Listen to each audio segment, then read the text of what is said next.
बाल विकास और शिक्षा शास्त्र का टॉप एमसीक्यू क्वेश्चन रिव्यू करने वाले हैं। फर्स्ट क्वेश्चन है, निम्न में से सही कथन की चुनाव कीजिए। कथन जे है, ब्रोनफेनब्रेनर के जैव पारिस्थितिकी में माता पिता का कार्यस्थल बाह्यमंडल का हिस्सा है। ये कथन सही है कि जो ब्रोनफेनब्रेनर है उसके अनुसार जो जैव पारिस्थितिकी मॉडल है उसमें माता पिता का जो कार्यस्थल क्या होता है, ये बाह्यमंडल का हिस्सा होता है या एक्सोसिस्टम का हिस्सा होता है। ये जो कथन जे सही है। तो जिस ऑप्शन में जे नहीं है उसको हटा देंगे। ऑप्शन बी में नहीं है और ऑप्शन डी में नहीं है, बी डी हट गया। उसके बाद जो है कथन के है, वैगोत्स्की के अनुसार समीपस्थ विकास का जो क्षेत्र है ये पूरी तरह से स्वतंत्र रूप से सीखे गए कार्यों तक ही सीमित होता है। तो ये जो कथन के गलत हो जाएगा, क्योंकि जो है समीपस्थ विकास का क्षेत्र जो है उस अंतर या डिफरेंस को शो करता है, डिफरेंस को जिसमें बच्चे को सीखने के लिए सहायता की ज़रूरत होता है। जैसे क्या है कि बच्चा लिखना सीख रहा है तो लिखना सीखने के लिए जो है टीचर्स हो गए या पेरेंट्स की ज़रूरत पड़ेंगे, मतलब उसको सहायता देना पड़े उसको लिखना सिखाने के लिए। तो ये जो सिखाने के लिए जो सहायता की ज़रूरत पड़ रहा है उसी अंतर या डिफरेंस को ही समीपस्थ विकास का क्षेत्र कहा जाता है। ये स्वतंत्र नहीं होता क्योंकि यहाँ पे उसको सहायता दिया जा रहा है, तो इसलिए जो कथन के गलत हो जाएगा। तो जिस ऑप्शन में के है उसको हटा देंगे, तो ऑप्शन सी में है के तो ऑप्शन सी भी हट जाएगा।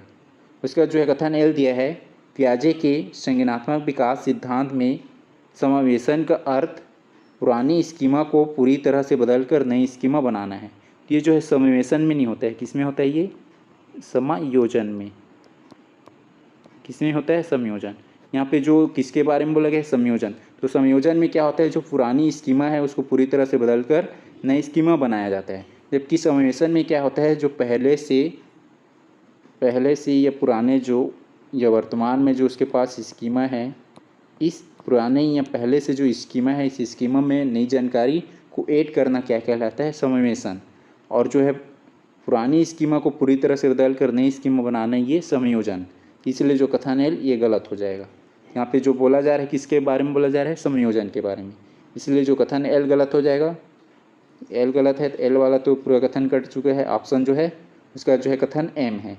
कोहल वर्ग के नैतिक विकास के चौथे चरण जिसमें सामाजिक व्यवस्था बनाए रखने का अभिविन्यास है में नियम अपरिवर्तनीय माने जाते हैं। तो जो कथन है ये भी सही है कि जो नियम क्या है, अपरिवर्तन, मतलब चेंज नहीं होगा नियम में। नियम को यहाँ पे जो चौथे चरण है उसमें नियम है, उस नियम को कड़ाई से लागू किया जाता है या सख्ती से उसको लागू किया जाता है। तो ये जो कथन एम ये भी सही है। इसमें कौन कौन से कथन सही हो रहे हैं, कथन जे और कथन एम। जे और एम ये दोनों कथन बस सही हैं, तो इसका आंसर हो जाएगा ऑप्शन ए, जिसमें केवल जे और एम कथन सही हैं। क्वेश्चन है, निम्न में से कौन सा कथन सही है। सही कथन की चुनाव करना है। पहला कथन जे दिया है, राष्ट्रीय शिक्षा नीति नेशनल एजुकेशन पॉलिसी 2020 के तहत स्कूली शिक्षा के ढांचे को 5+3+3+4 में विभाजित किया गया है, जिसमें बुनियादी चरण जो है, बुनियादी चरण क्या है, ये चरण 5 वर्ष का है। ये मतलब प्रथम ये जो 5 वर्ष है क्या है, बुनियादी चरण है। इसमें जो है 3 साल जो है प्री प्राइमरी का रहेगा, प्री प्राइमरी, नर्सरी, LKG और UKG, और उसके बाद 2 साल क्या रहेगा, क्लास 1 और 2, और 3 साल क्या हो गया, तीसरी चौथी पाँचवीं तक हो गया, और 3 साल 8वीं तक, और 4 साल 12वीं तक, 9वीं से 12वीं। ये जो है विभाजित किया गया इस रूप में, ये जो है कथन जे सही हो जाएगा। और जो पहला ये 5 साल है क्या है, ये बुनियादी चरण है, तो जो है कथन जे सही है। तो जिस ऑप्शन में जे नहीं है उसको हटा देंगे। ऑप्शन सी में नहीं है तो ऑप्शन सी हट जाएगा। उसके बाद जो है कथन के है, शिक्षा का अधिकार अधिनियम या RT एक्ट 2009 इसके अनुसार तो जो है 2000 जो RT एक्ट 2009 है उसकी धारा 12 है, मतलब जो धारा 12 है, इस धारा 12 के तहत निजी स्कूलों में आर्थिक रूप से कमज़ोर या इकोनॉमिक वीकर सेक्शन जो बच्चे हैं उन बच्चों, उस वर्ग के बच्चों के लिए 25% सीटें आरक्षित है। तो जो कथन के ये भी सही हो जाएगा कि जो है धारा जो 12 है उसके अकॉर्डिंग जो है ये निजी स्कूल में या प्राइवेट स्कूल में 25% तक क्या है, जो गरीब बच्चे हैं या आर्थिक रूप से कमज़ोर वर्ग के बच्चे हैं उनके लिए रिजर्व सीट है। तो जो कथन के ये भी सही है। उसका जो कथन एल है, राष्ट्रीय पाठ्यचर्या की रूपरेखा या नेशनल करिकुलम फ्रेमवर्क 2005 के अनुसार शिक्षक की भूमिका एक तानाशाह या आदेशक के रूप में होनी चाहिए। ये जो कथन एल गलत हो जाएगा, क्योंकि यहाँ पे शिक्षक की भूमिका एक तानाशाह या आदेशक के रूप में नहीं है।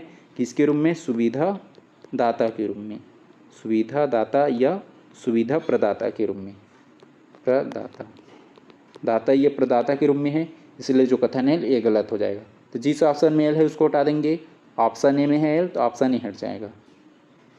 इसका जो है कथन एम है, पीएम पोषण स्कीम या पीएम पोषण योजना के अंतर्गत सरकारी प्राथमिक स्कूलों में, पीएम पोषण योजना के अंतर्गत सरकारी प्राथमिक स्कूलों के बच्चों के साथ साथ अब प्री प्राइमरी के बच्चों को भी शामिल किया गया है। तो ये जो कथन है में भी सही हो जाएगा। जो पीएम पोषण स्कीम है, ये पीएम पोषण स्कीम में जो है ये प्राइमरी स्कूल के बच्चों के साथ साथ जो प्री प्राइमरी है, प्री प्राइमरी जैसे मतलब यहाँ पे आंगनवाड़ी होता है, तो आंगनवाड़ी के बच्चों को भी ये पीएम पोषण स्कीम में शामिल किया गया है। तो जो कथन है ये भी सही है। इसमें कौन कौन से कथन सही हो जाएगा? कथन जे और कथन के और कथन एम, जे के एम। जे के एम किस में दी है? ऑप्शन बी में। तो इसका आंसर हो जाएगा ऑप्शन बी।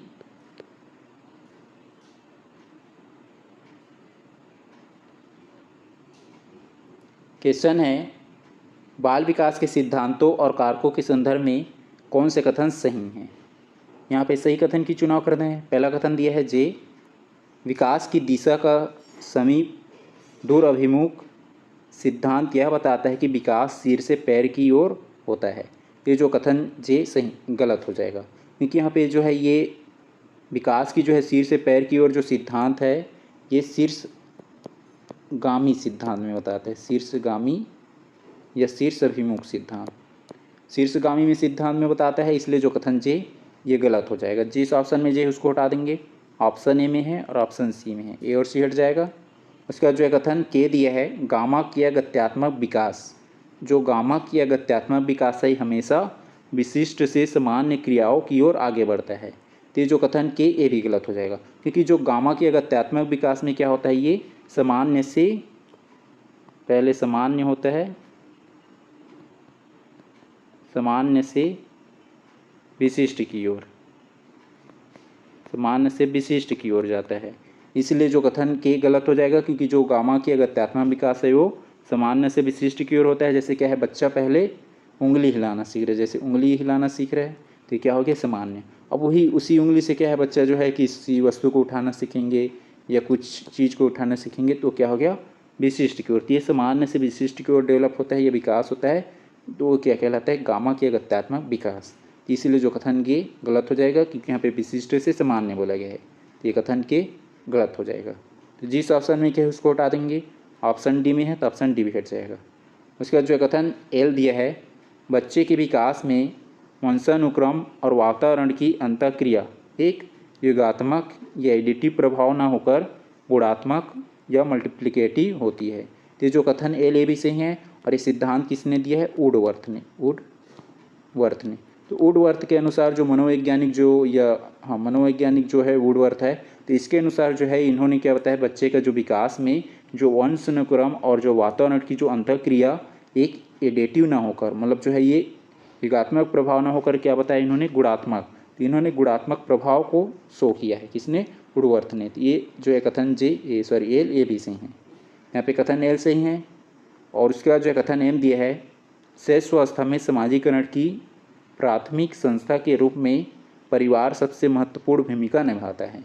तो जो कथन एम ए भी सही है कि शैशवावस्था जो जन्म से 6 वर्ष या 5 वर्ष की आयु तक होती है, तो इस अवस्था में जो समाजीकरण की जो प्राथमिक संस्था के रूप में किसकी महत्वपूर्ण भूमिका रहती है? परिवार की। तो जो कथन एम ए भी सही है।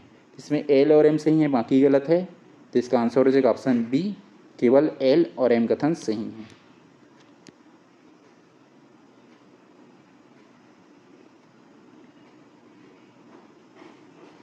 क्वेश्चन है, मानव विकास की विभिन्न अवस्थाओं को उनके प्रकट होने के सही समय क्रम पहले से बाद के क्रम में व्यवस्थित कीजिए।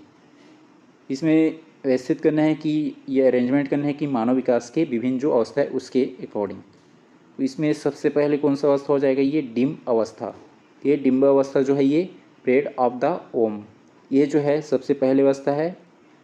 तो जो है जो बच्चे के विकास होने से पहले जो होता है ये डिम्ब अवस्था होता है, और उसके बाद इसमें क्या आ जाएगा ये भ्रूण अवस्था। डिम्ब अवस्था पहले, डिम्ब अवस्था के बाद फिर ये भ्रूण अवस्था, पीरियड ऑफ द एम्ब्रो, ये हो जाएगा सेकेंड में। ये फिर जो है भ्रूण अवस्था के बाद क्या हो जाएगा ये जो है गर्भावस्था के दौरान होता है डिम्बावस्था और भ्रूण अवस्था। सबसे पहले डिम्ब अवस्था होता है, उसके बाद जो है ये भ्रूण अवस्था, तो हो जाएगा पहले नंबर पे। दूसरे नंबर पे उसके बाद होता है शैशवावस्था, कि हो जाएगा तीसरे नंबर पे। शैशवावस्था के बाद जो है ये पूर्व बाल अवस्था, तो जो है बाल अवस्था। बाल अवस्था में जो होता है दो अवस्था, एक पूर्व और एक उत्तर बाल अवस्था। तो पूर्व बाल अवस्था और उत्तर बाल अवस्था, तो पूर्व बाल अवस्था होता है पहले, तो हो जाएगा चौथे नंबर पे, और उसके बाद जो है उत्तर बाल अवस्था, तो हो जाएगा पाँचवें नंबर पे। तो शुरू में क्या आ जाएगा इसमें ये एल, फिर जो है दूसरे नंबर पे क्या आ जाएगा ये ओ, दूसरे नंबर पे ओ हो गया, तीसरे नंबर पे एम, चौथे नंबर पे एन, और पाँचवें नंबर पे के। शुरू में एल, जिस ऑप्शन में एल नहीं है उसको हटा देंगे, ऑप्शन बी में नहीं है और डी में नहीं है। एल के बाद ओ, तो एल के बाद सी में नहीं है, सी हट जाएगा, और ओ के बाद एम, एम के बाद एन, एन के बाद के। तो ये ऑप्शन ए में है, तो इसका आंसर हो जाएगा ऑप्शन ए।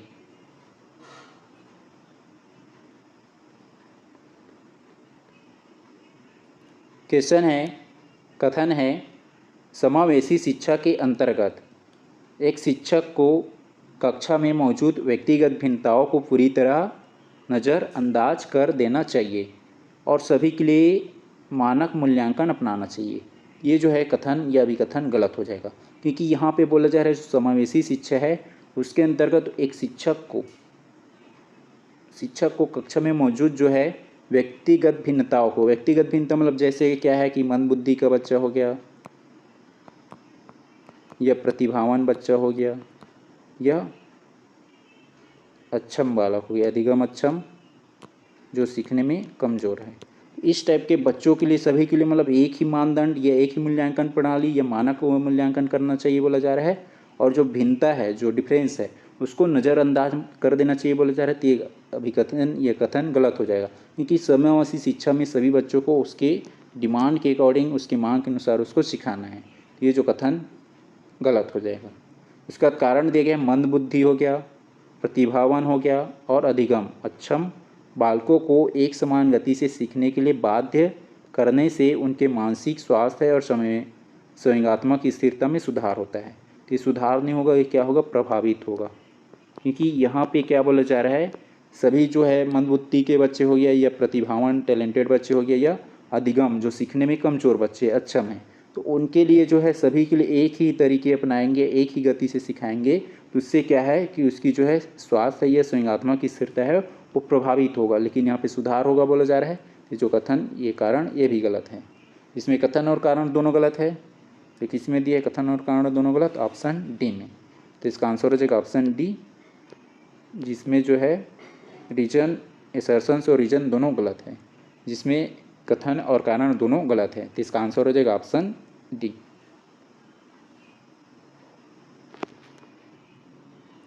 क्वेश्चन है सही सुमेलित कीजिए। ये दिया है संवेगात्मक बुद्धि का सिद्धांत। तो जो है संवेगात्मक बुद्धि का सिद्धांत किसने दिया है, तो संवेगात्मक बुद्धि का सिद्धांत डेनियल गोलमैन ने दिया है। तो ए का हो जाएगा 2, डेनियल गोलमैन। उसके बाद ये बी दिया है मनोसामाजिक विकास सिद्धांत। मनोसामाजिक विकास सिद्धांत किसने दिया है, एरिक्सन ने दिया है। ये हो जाएगा एरिक एरिक्सन। तो वी का हो जाएगा 3, वी का 3। उसके बाद ये सी दिया है जैव पारिस्थितिकी मॉडल। जैव पारिस्थितिकी मॉडल का सिद्धांत किसने दिया है, ब्रोन फेन ब्रेनर रे। डी, ये सी का हो जाएगा 4, सी का 4। उसके बाद ये डी दिया है बहुबुद्धि का सिद्धांत। तो बहुबुद्धि का सिद्धांत किसने दिया है, गार्डनर ने।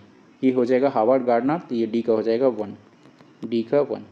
ए का 2, ए का 2 जो है ऑप्शन बी में नहीं है और डी में नहीं है, बी डी हट जाएगा। उसके बाद बी का 3, बी का 3 सी में नहीं है, तो ऑप्शन सी भी हट जाएगा। तो इसका आंसर हो जाएगा ऑप्शन ए, जिसमें हो जाएगा ए का 2, बी का 3, सी का 4 और डी का 1। तो इसका आंसर हो जाएगा ऑप्शन ए। क्वेश्चन है सही सुमेलित कीजिए। ए में दिया है डिस्प्रेक्सिया। डिस्प्रेक्सिया ये किससे विकार से संबंधित है, ये गामक कौशल से संबंधित विकार। गामक कौशल 2 का होता है, एक स्थूल गामक और एक सूक्ष्म गामक। स्थूल गामक में हो गया जैसे तैरना हो गया, दौड़ना हो गया, या चलना हो गया, या साइकिल चलाना, तो ये स्थूल गामक है।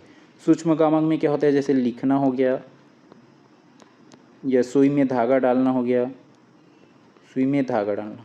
ये जो क्या है, सूक्ष्म गामक अवस्था है और ये स्थूल गामक अवस्था। तो इसमें जो है विकार होना या इसको सीखने में जो है कमजोरी होना, या शारीरिक या मानसिक रूप से इसको सीख न पाना, या इसमें सीखने में कमजोरी होना, ये क्या कहलाता है, डिस्प्रेक्सिया। ये क्या हो जाएगा, गामक कौशल से संबंधित विकार है। तो ए का हो जाएगा 3। तो ए का 3 जिस ऑप्शन में नहीं उसको हटा देंगे, ऑप्शन ए में नहीं है और डी में नहीं है, ए डी हट जाएगा, ए का हो जाएगा 3। उसके बाद जो दिया है बी, अंतर्दृष्टि का सिद्धांत। तो जो है अंतर्दृष्टि का सिद्धांत किसने दिया है, तो ये अंतर्दृष्टि का सिद्धांत जो है कोहलर ने दिया है। तो कोहलर और संपूर्ण परिस्थिति का प्रत्यक्षीकरण, तो ये जो है अंतर्दृष्टि का सिद्धांत, बी का हो जाएगा 4, बी का 4। इसका सी दिया है सामाजिक अधिगम का सिद्धांत। तो जो है सामाजिक अधिगम का सिद्धांत ये बांडुरा ने दिया है, ये अल्बर्ट बांडुरा, ये हो जाएगा सी का 1, सी का 1। उसके बाद जो ये डी दिया है डिसकैलकुलिया, डिसकैलकुलिया एक गणितीय से संबंधित है, गणितीय कौशल में कमी या कठिनाइयाँ। तो गणितीय गणनाओं में कठिनाई, ये क्या हो जाएगा, डिसकैलकुलिया। गणितीय जो गणना है उसमें कठिनाइयाँ आना या उसमें विकार आना, ये क्या होता है, डिसकैलकुलिया। तो डी का हो जाएगा 2, डी का 2। ए का 3, ए का 3 दोनों में है, बी और सी में। उसके बाद बी का 4, तो बी का 4 ऑप्शन बी में नहीं है, बी हट जाएगा, तो इसका आंसर हो जाएगा ऑप्शन सी, सी हो जाएगा। ए का 3, बी का 4 हो गया, सी का 1 और डी का 2, ये ऑप्शन सी में है, तो इसका आंसर हो जाएगा ऑप्शन सी।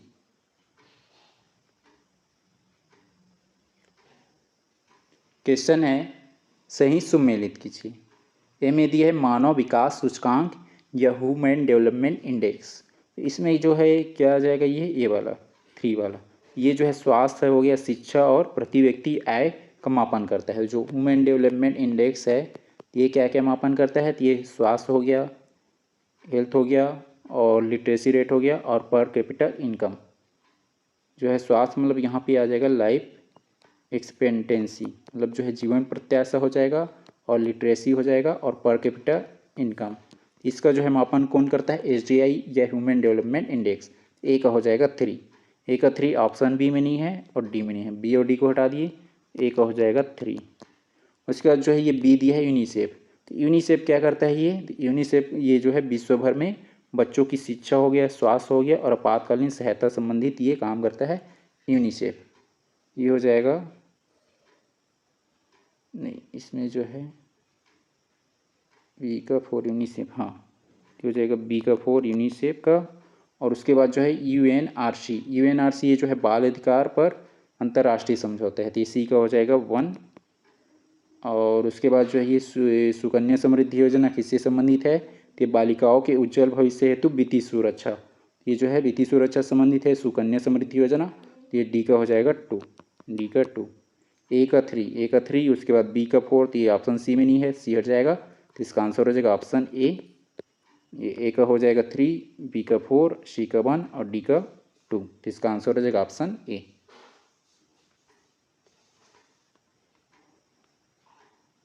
क्वेश्चन है जीन पियाजे के संज्ञानात्मक विकास सिद्धांत के अनुसार किस चरण में बच्चा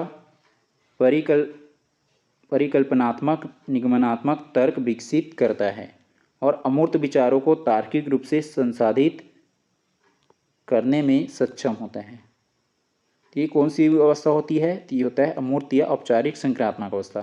तो जो है अमूर्त या औपचारिक संक्रियात्मक अवस्था को इसको सोच, तार्किक सोच और वैज्ञानिक सोच या वैज्ञानिक अन्वेषण की अवस्था बोला जाता है। इसी अवस्था को जो है सोच या वैज्ञानिक अन्वेषक या वैज्ञानिक सोच की अवस्था बोला जाता है, किसको, अमूर्त या औपचारिक संक्रियात्मक अवस्था को। तो इसका आंसर हो जाएगा ऑप्शन डी। क्वेश्चन है एक सृजनात्मक बालक की मुख्य विशेषता क्या होती है जो उसे सामान्य या केवल रटने वाले बालक से अलग करती है। ये जो है अपसारी सोच और अभिसारी सोच। तो अभिसारी सोच क्या होता है, आंतरिक होता है, और जो ये अपसारी सोच ये बाहरी। आंतरिक मतलब जो है क्या है कि इसमें जो है सृजनात्मकता की कमी होगा। जैसे अपसारी सोच में क्या होता है, ये तार्किक पे डिपेंड रहता है, तर्क पे ज़्यादा डिपेंड रहता है। जैसे क्या है कि भारत की राजधानी क्या है, भारत की राजधानी क्या है, तो उसको जो है वही बच्चा बता पाएगा जिसको पता है। तो ये क्या हो जाएगा, अब सारी सोच हो जाएगा, ये सीमित रहता है। और अभी सारी सोच क्या है, असीमित है, अनलिमिटेड है, ये लिमिटेशंस में रहता है। तो इसमें क्या बोला जाए, सृजनात्मक बालक, तो सृजनात्मक की जो गुण किस में पाएगा, पाया जाएगा ये अभिसारी सोच में। अभिसारी सोच में जैसे क्या है कि हम इसमें तार्किक या जो कंडीशन दिया जा रहेगा या जो समस्या दिया जा रहेगा, तो उस समस्या या समस्या को समाधान करने की अलग अलग सोच कि बच्चे क्या, जैसे क्या है कि अब क्वेश्चन बोल दिए, जैसे अभी यहाँ पे क्वेश्चन पूछे कि भारत की राजधानी क्या है, तो वो कंडीशंस क्या हो जाएगा, ये अब सारी सोच वाला हो जाएगा, जिसको पता रहेगा वही बता पाएंगे। और कंडीशन दे दिया कि बिना बर्तन का पानी लाना है, बिना बर्तन का पानी लाना है, बच्चे अलग अलग सोचेंगे कि कैसे लाना है करके अपना विचार क्रिएट करेंगे। तो ये क्या हो जाएगा, अभिसारी सोच की एग्जाम्पल हो जाएगा। तो इसका जो है ये आंसर क्या हो जाएगा, ऑप्शन बी, अभिसारी सोच, जिसमें क्या होता है मौलिकता, लचीलापन और समस्याओं के नए समाधान खोजने की क्षमता होती है। तो इसका आंसर हो जाएगा ऑप्शन बी। क्वेश्चन है, थार्नडाइक के अधिगम नियमों के अंतर्गत यदि कोई छात्र किसी कार्य को सीखने के लिए मानसिक रूप से तैयार है और उसे वह कार्य करने दिया जाता है तो उसे संतोष मिलता है, यह थार्नडाइक के किस मुख्य नियम को दर्शाता है। यहाँ पे बोला जा रहा है कि इन्होंने एक अधिगम के नियम दिया गया है जिसके अंतर्गत कोई छात्र जो है किसी कार्य को सीखने के मानसिक रूप से तैयार है, मतलब कोई स्टूडेंट्स है, अब वह स्टूडेंट्स जो है या छात्र है उस कार्य को सीखने के लिए क्या हो गया, वो कार्य को सीख चुका है और मानसिक रूप से, मेंटल रूप से क्या है, वो प्रिपेयर है। और उस कंडीशंस में हम क्या है कि हम उस बच्चे को कार्य दे दिए जा रहे हैं, तो क्या है उस कार्य को करने में उसको संतोष मिलेगा, उसको अच्छा लगेगा। तो यह जो है थार्नडाइक के किस मुख्य नियम को दर्शाता है, तो यह जो है तत्परता के नियम को दर्शाता है। तो इसका आंसर हो जाएगा ऑप्शन सी, तत्परता का नियम। क्वेश्चन है, सतत एवं व्यापक मूल्यांकन का मुख्य उद्देश्य क्या होना चाहिए ताकि जो शिक्षण अधिगम प्रक्रिया प्रभावी बन सके। तो जो है सतत और जो व्यापक मूल्यांकन का जो मुख्य उद्देश्य है क्या होना चाहिए उसको बताना है। तो इसकी मुख्य उद्देश्य ये होना चाहिए, जो अधिगम के दौरान या लर्निंग या टीचिंग के दौरान आने वाले जो गैप्स है, गैप्स मतलब जो कमियां हैं, उस कमियों को क्या करना, पहचानना और पहचान कर उसको सुधार करना, सुधारात्मक शिक्षण प्रदान करना और छात्र के सर्वांगीण विकास का आकलन करना। जैसे क्या है कि कोई बच्चा जो है लिखने में उसको काफ़ी दिक्कत जा रहा है, लिखने में काफ़ी कठिनाई जा रहा है, तो ये लिखने में कठिनाई जाना क्या हो गया, उसकी कमियां हो गया, गैप्स हो गया। अब उस गैप्स को पहचान लिए, हम पहचान कर क्या करेंगे, उसको सिखाएंगे, उसको सहायता देंगे कि कहाँ कमी कर रहे हैं, कैसे नहीं लिख पा रहा है, तो उसको मदद करेंगे। तो ये क्या होगा, सुधारात्मक शिक्षण दे रहे हैं। अब उसको सुधारात्मक शिक्षण प्रदान कर रहे हैं और छात्र के सर्वांगीण विकास का आकलन करेंगे। तो ये क्या होता है, जो सतत या व्यापक मूल्यांकन का मुख्य उद्देश्य होते हैं। तो इसका आंसर हो जाएगा ऑप्शन बी।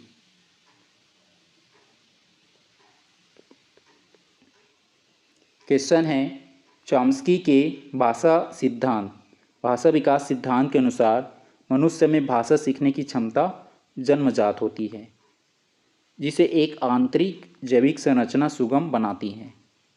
इस संरचना को किस नाम से जाना जाता है।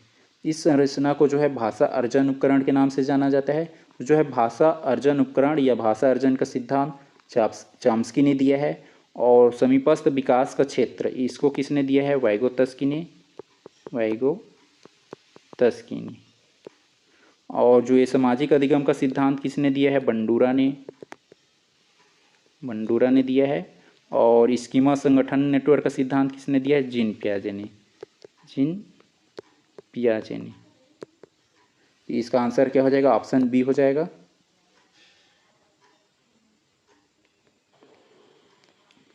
क्वेश्चन है, प्रगतिशील शिक्षा और बाल केंद्रित शिक्षा के संदर्भ में, प्रगतिशील शिक्षा और जो बाल केंद्रित शिक्षा के संदर्भ में जॉन डिवी के अनुसार कक्षा का वातावरण है, जो कक्षा का जो इन्वायरमेंट है या वातावरण कैसा होना चाहिए। तो जो कक्षा का इन्वायरमेंट या वातावरण जो है सामाजिक, लोकतांत्रिक और समस्या समाधान पर आधारित होना चाहिए, जहाँ पे छात्र क्या हो, सक्रिय रूप से ज्ञान का निर्माण करे। तो जो है इसके अनुसार जो है कक्षा का या क्लासरूम का जो है इन्वायरमेंट ये डिवी के अनुसार जो है, जॉन डिवी है, उसके अनुसार सामाजिक, लोकतांत्रिक और समस्या का समाधान पर आधारित होना चाहिए। लोकतांत्रिक ढंग से होना चाहिए और समस्या, जो सामाजिक समस्या है, ये समस्या के उसके समाधान पर आधारित होना चाहिए, जहाँ बच्चे क्या हो, सक्रिय रूप से या एक्टिव ढंग से ज्ञान का निर्माण कर सके। तो इसका आंसर हो जाएगा ऑप्शन बी।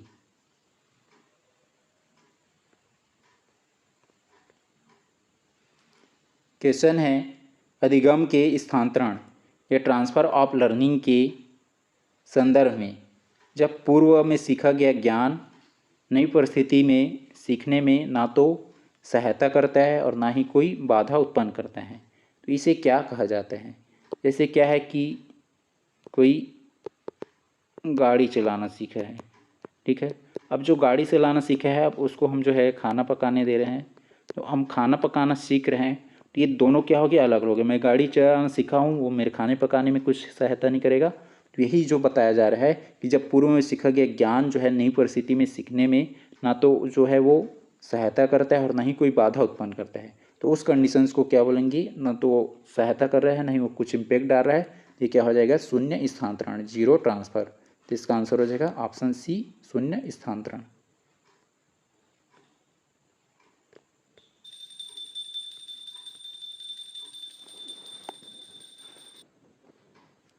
क्वेश्चन है, सिगमंड फ्रायड के मनोविश्लेषण सिद्धांत के अनुसार व्यक्तित्व का कौन सा भाग पूरी तरह से अचेतन होता है।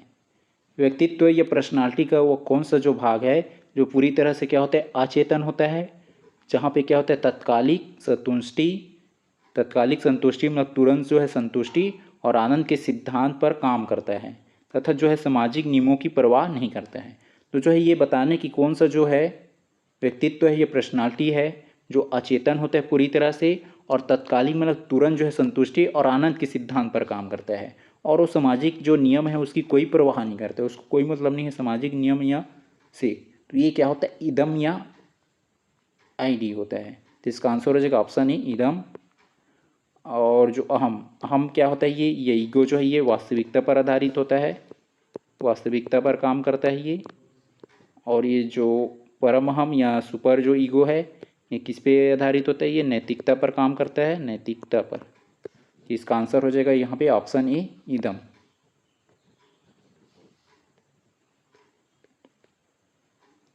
क्वेश्चन है, एक बालक अपनी कक्षा में लगातार असफलता के कारण, लगातार क्या हो गया, असफल हो गया, क्या हो गया, फेल या असफल, और असफलता होने के कारण बहुत तनाव में रहता है और अपनी पढ़ाई की कमी को छुपाने के लिए खेलकूद में अत्यधिक उत्कृष्ट प्रदर्शन करने लगता है, और मानसिक स्वास्थ्य बनाए रखने की यह रक्षा युक्ति क्या कहलाती है। देखो एक बच्चा है, क्या है, बालक जो है अपनी कक्षा में लगातार क्या हो रहा है, बार बार फेल हो रहा है, और फेल होने के कारण क्या है, तनाव में रहता है, टेंशन्स में रहता है, और टेंशन में रहता है, और इस अपनी जो है पढ़ाई की जो कमी है, ये फेल हो रहा है बार बार, उस कमी को छुपाने के लिए क्या कर रहे हो, खेलकूद में अत्यधिक उत्कृष्ट प्रदर्शन करें, मतलब खेलकूद में क्या है, एक्सपर्ट है और अच्छे से वो खेलकूद कर सकता है और उसमें सफल भी हो गया। तो उस कंडीशंस को क्या बोला जाता है, इस मानसिक स्वास्थ्य बनाए रखने की यह रक्षा युक्ति। अभी क्या है, फेल हुआ, वो टेंशन वगैरह सबको क्या कर दिया, भूल गया, और खेलकूद में क्या कर रहा है, अच्छा प्रदर्शन कर रहा है। तो इस जो है मानसिक स्वास्थ्य बनाए रखने की यह रक्षा युक्ति है, इस रक्षा युक्ति को क्या बोला जाता है, क्षतिपूर्ति। तो इसका आंसर हो जाएगा ऑप्शन सी, क्षतिपूर्ति।